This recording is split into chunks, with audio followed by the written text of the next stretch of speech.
How do the anointed refer to people they don't agree with? All sorts of ways, but I think the main thing is they believe that you're not merely in error but in sin. In other words, they can't believe that you're just mistaken. You must have sold out. You must be something warped about you. Do people think you sold out because you're conservative? Oh, some do. Some do. I'm always fascinated with that phrase. First time I heard it was at Cornell University, and I attacked the president of Cornell University on the front page of the New York Times. I wondered, now, if I'm selling out, who am I selling out to if I'm attacking the president of Cornell University? What brownie points will I get for that as an assistant professor on a 3-year contract? Yeah, that's not good. Yeah. No. And the other thing that always gets me is that the people who are supposed to have sold out typically have less money than the ones who are making the accusation. Years That's ago, always true. I remember some student wrote to me, and I said, what you need to do is make a list of all the blacks on your campus that you think have sold out.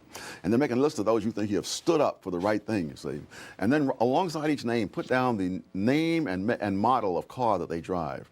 And then see if you want to reconsider what you've just said. In this video, I'm going to document kind of from a conservative viewpoint, everything wrong with the black community. Now, black liberals ain't going to be happy about this, but frankly, I don't give a damn because the first kind of thing that is wrong with the black community is the sellout narrative, right? This is the biggest, I think this is one of the biggest problems. This is why I led in first with Thomas Sowell, is the idea that because I am a black person, that there's a predestined conclusion that I must reach. There's a predestined outcome that I of some allegiance that I should have for a particular party because of the way I was born, which I had no control over. But my beliefs, I have control over my beliefs. And is it fair to say that black people can believe different things? Yeah, if you say yes, then you must also believe that black people can vote for different things. And the idea that because you are a black conservative, somehow you are voting against the interests of your constituency is a lie. It's a lie. Because if you look at the stats, and here's one I'm gonna show you. I can't see that. Biden vows of black justice a nod to his most loyal voters. Now, this is a way I'm gonna attack the both sides argument because end of the day, the black community is from 2020's data. The black community overwhelmingly votes for the Democratic Party to the point where the Democratic Party labels black voters as their most loyal voters. I highlighted it for you. This article was made January 28, 2022. So when you use the both sides argument, you're lying to me. You're lying in my face because the black people don't believe this both sides argument. Black women are the most loyal Democrats. 93% of them vote for Biden in 2020. So I could blame 93% of voting black women for the outcome that we're experiencing today. Everything that happens under Joe Biden's watch is due to the fact that black women were complicit in it. Right? Black men, I believe it was like 77%, if I can remember correctly. When these people lay out this, oh, you're a sellout narrative, are we a sellout because we're actually voting against our own interests and the interests of the collective? Or we're a sellout because we disagree with the majority within our racial group? That's a question the black community needs to chew on, right? Because I did the test, right? I found two comparable, in my view, candidates, candidates for this test that I did. So I looked up the net worth of two people, Van Jones and Larry Elder. Now, Larry Elder's 2024 net worth is allegedly to be around $4 million, according to Forbes. Van Jones' net worth, and this is the funny part, is estimated to be about $5 million, which, see, based on this example, is true. But I made this correlation argument to highlight something like, hey, the sellout narrative can apply to Van Jones as well. Van Jones used to be the ex-wife of Jimmy Carter's niece, right? Highly connected to the Democratic Party. How you know he's not being paid to continue shipping the black vote towards the Democratic Party, to keep the black community loyal to the Democrat Party? And the Democratic Party, if you look at the outcomes, is not serving y'all. They're prioritizing illegals over you, Black America. But Van Jones will still tell you to go vote for them. But you're not using the fact that he's making money giving his political opinion as an excuse to dismiss his arguments, to dismiss his points. But for some reason, you hold that standard for Republicans, for conservatives. Make it make sense. This is everything that's wrong with the black community. You have different standards for different people based on your purview. When in reality this is dogma. This is Democrat dogma. The black community is stuck in Democrat dogma. 90%, 93% of the women who are likely to raise, because 70% of black kids are raised by single mothers, those single mothers have a 93% chance of being a Democrat voter. You've been conditioned to be a Democrat voter by your mama. But here you are getting mad at little old me and other black conservatives because we merely disagree with your political purview. That we believe that there's a different approach to solving the problems that's affecting the black community. And one of the biggest things that black conservatives highlight is how much culture plays more of a factor to the outcomes that the black community have than politics, than institutional racism, than all this stuff, especially in 2024. Example number one, he said that black boys get suspended and expelled from schools longer, sooner, more often than do white boys. And he's right. What Jackson didn't say is that irrespective of the race of the teacher, irrespective of the race of the principal, irrespective of the race of the school board, black boys are disproportionately kicked out compared to white boys. Do you know why? Behavior. Reverend Jackson sued the Decatur School Board, which was all white, for expelling some black boys who were fighting after a football game. This fight broke out in the stands of the MacArthur-Eisenhower football game in Decatur. As a result, 6 students were expelled, the result of the district's zero-tolerance policy on violence. But the school board's decision caught the attention of Reverend Jesse Jackson of the Rainbow Push Coalition in Chicago. Jackson said the students received an overly harsh punishment because they were black, setting off a storm of protests and Jackson's arrest. It's much bigger than the 7 children here. At this very moment, it's as big as 200 protesters. And it's big enough that Decatur police shut everyone out of the building. Can I have one moment with you? Including Jackson's closest advisors. I just want to talk to the officer in charge. And standing just outside the fray, a brave soul, a single supporter of the school board. It's sad that I'm considered racist because I'm standing here in support of the school board. I'm not. I'm the farthest thing from a racist, but this has just become an issue of race. Well, Jackson's case was dismissed by the federal court because the school board noted, as I said, that it doesn't matter the race of the principal or the school board. Black boys are disproportionately kicked out compared to other races of a given school. Now, why does anyone not want to talk about behavior? Is it not true that black boys are far more likely than white boys to come from single-parent households? And forget about elder. Barack Obama said a kid raised without a father is 5 times more likely to be poor and commit crime, 9 times more likely to drop out of school, and 20 times more likely to end up in jail. Why are we talking about that? So I asked the black community again, are black conservatives sellouts or merely people with a different approach and a different opinion about how solving the problems in our community? And I think this is a ploy by the Democrats, really, to focus on race. Focusing on race is a low impact problem. Like, if racism didn't exist, the outcomes that the black community currently have will still be the same. Period. But the Democrats want you to focus on racism because it's so ambiguous. It's hard to pin down. This is why they make this idea of racism so convoluted, and so they keep redefining what racism is. First, racism was prejudice and discrimination based on race. Then they changed it on, disproportional outcomes based on racial groups. When I can make the same argument, and this has been the conservative argument since Larry Elder was a talk show radio host, still is, by the way, is that it's behavior that drives your outcomes more than your skin color. That is the argument from the black conservative perspective. This is the black conservative's viewpoint on the problems that's wrong with the black community. The black community is doing behaviors, making decisions that's driving the bad outcomes that they have. I always said it on this channel, and I'll reiterate it here in this video, is that data does not prove a narrative. Your data does not prove a narrative. All your data proves is a result. You just show me the results of the black community. Hey, the black community has less wealth than the white community. That's the results. That doesn't prove racism. Oh, look, the white community has more wealth than the black community. Oh my God, wealth disparities. Then I look, okay, what's the average age of a white person in the white community? What's the average age in a black person in the black community? The black community, half of the black community is under the age of 30. That means we have a very young population compared to the white community. The white community has a lot older. I think the average age in the white community is like 55 years old. So 55 compared to a 30-year-old, who has more time to accumulate more wealth? The older person, duh.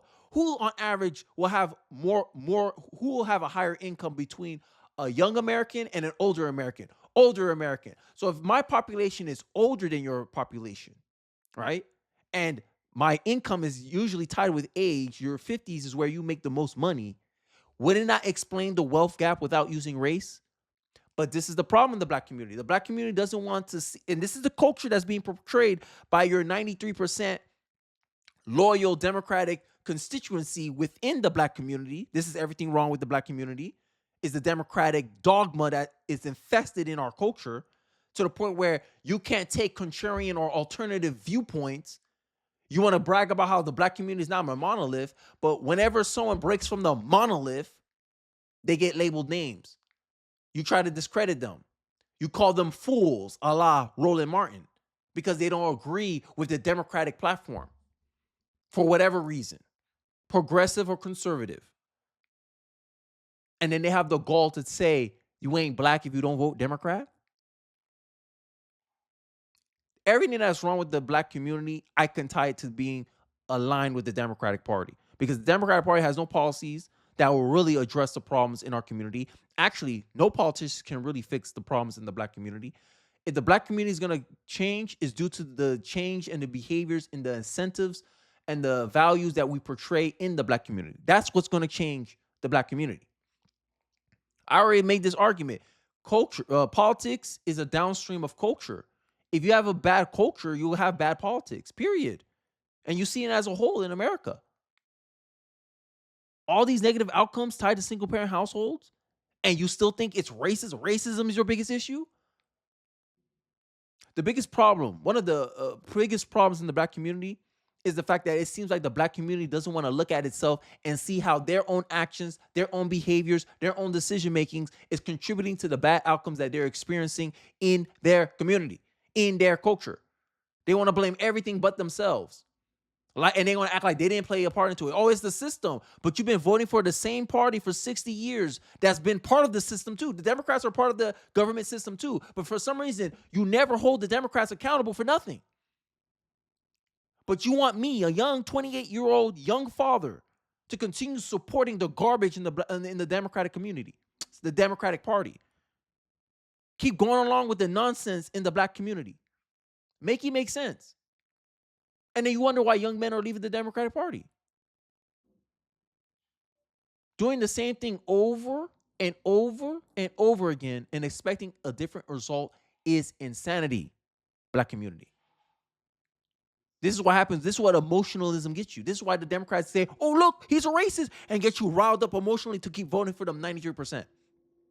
And it works like a charm for black women. That's the reality. Don't argue with me. I'm just telling you the results. 93% of black women voted for the Democratic Party in 2020. That's the results. I'm calling it as I see it. 95% of them voted in 2022 for the Democratic candidate. I'm calling it as I see it. Everywhere Democrats rule, your kids have less educational outcomes compared to other states. They experience higher crime. We just talked about Chicago. Like, come on. But you want to keep blaming the racist Republicans. Okay, keep believing that dogma. Keep letting the Democrats emotionally manipulate you into keep giving them their vote. So in this next part, I want to react to Thomas Sowell and this video, Everything Wrong with the Black Community in 12 Minutes.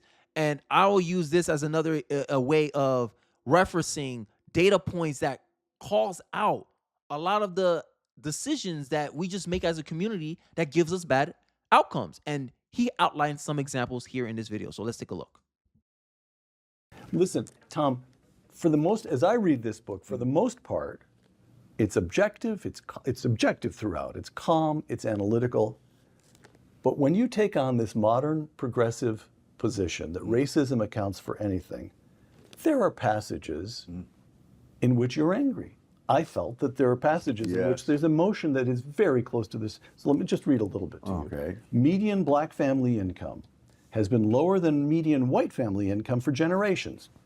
But the median per capita income of Asian groups is more than $15,000 a year higher than the median per capita income of white Americans. Is this the white supremacy we're so often warned about?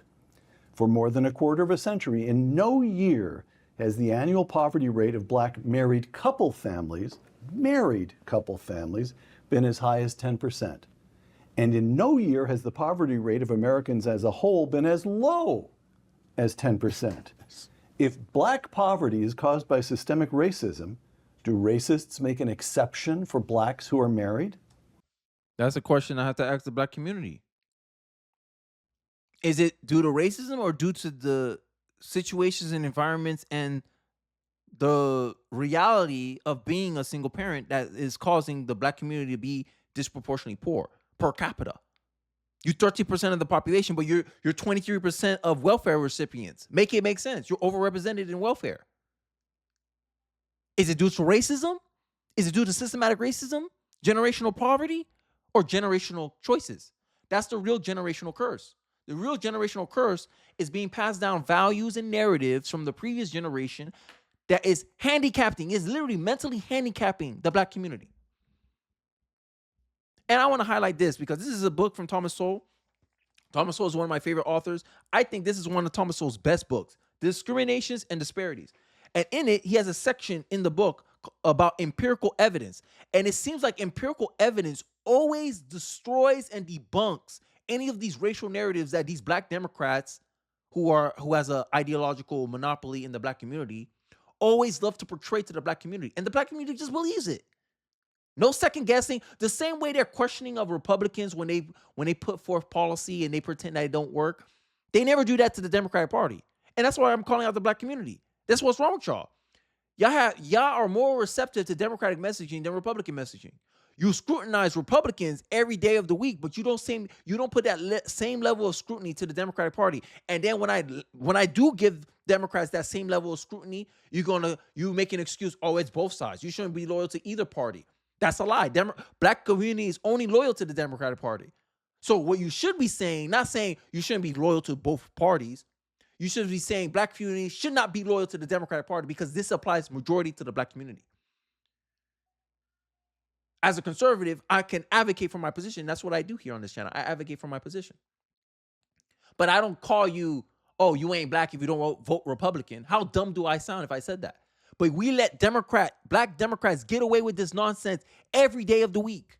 No call out. I don't hear it's both sides whenever a Democrat says, oh, you shouldn't vote Republican because they're racist.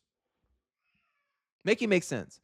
Behind many attempts to explain and change glaring disparities in outcomes amongst human beings is the explicit assumption that such disparities would not exist without corresponding disparities in either people's genetic makeup or in the way they are treated by other people.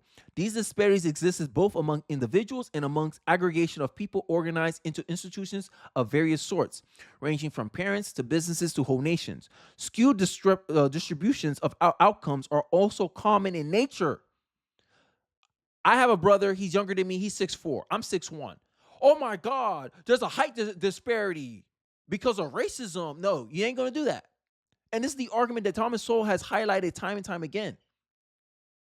In nature, it's common to have disproportional, different outcomes.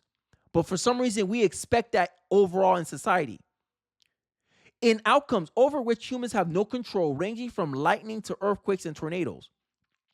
While it might seem plausible that equal or at least comparable outcomes would exist amongst people in various social groups, in the absence of some biased human intervention, which is affirmative action, DEI, or some genetic differences affecting the people's outcomes, neither beliefs survive the test of empirical evidence. And that's everything wrong with the black community. They believe narratives without having any evidence of it. They say, oh my God, look at the incarceration rates amongst black. How are we 30% of the population, but we're 50% represented in prisons?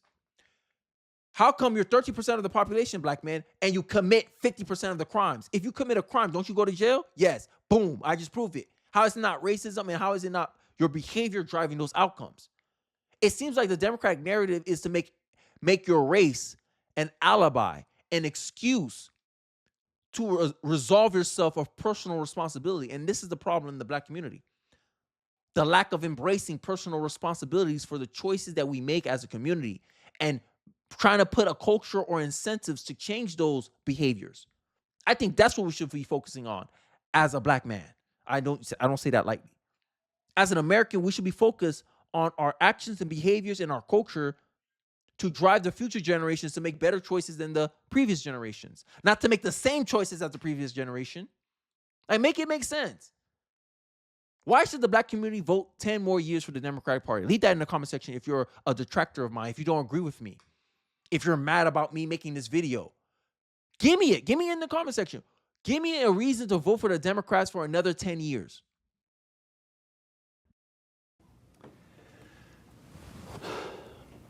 I guess you're allowed to be angry. Yes. Well, yes. So, do you have the feeling when you're addressing this notion that racism accounts for everything, do you have the feeling that that the arguments are subtle, it's persuasive, you can forgive someone for buying that argument?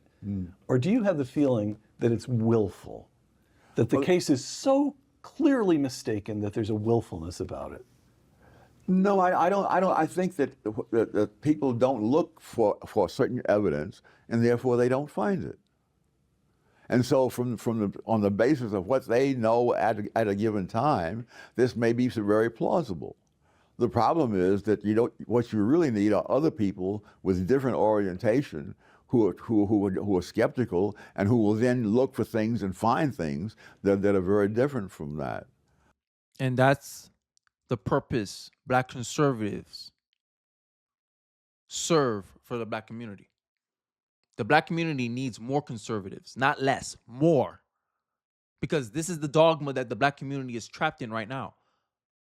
You're trying to use data to support preconceived conclusions, predetermined conclusions, aka confirmation bias. The Black community is just looking for confirmation bias. Any data point that superficially looks like it proves racism exists, systematic racism exists, you will latch onto it without any scrutiny. And you need people in your community to scrutinize commonly held beliefs. That's what's everything wrong with the Black community. Everything wrong with the Black community is the fact that it's too loyal to the Democratic Party. There's not enough political, ideological parity. All I ask is just 30% of the Black community be conservative. That's it. If we get 30, that's a sizable minority. So then we can check each other's biases. And you wonder why Black conservatives are so popular on social media. It's because our perspectives are not heard in the Black community. We speak out in the Black community, we get shouted down because there's more of you than me. That's the reality. You don't win the argument because there's just more of you who agree with the same position. But on the substance of it, if you give me three on three conservatives versus three liberals, I'll take the conservative every day of the week. Because the Black conservative grew up amongst the liberals. We know y'all talking points before you even finish your sentence. But you don't know nothing about what we think, how we view things, how we see things. And this is why Black conservatives are so popular online. Tell me I'm lying. You can't. This is what I find so laughable about Black Democrats. Y'all so stuck in your ways. Y'all so stuck in your ways. Y'all like to condemn tradition. Oh, we got to think in innovative new ways. In the Black community, that's being a Democrat.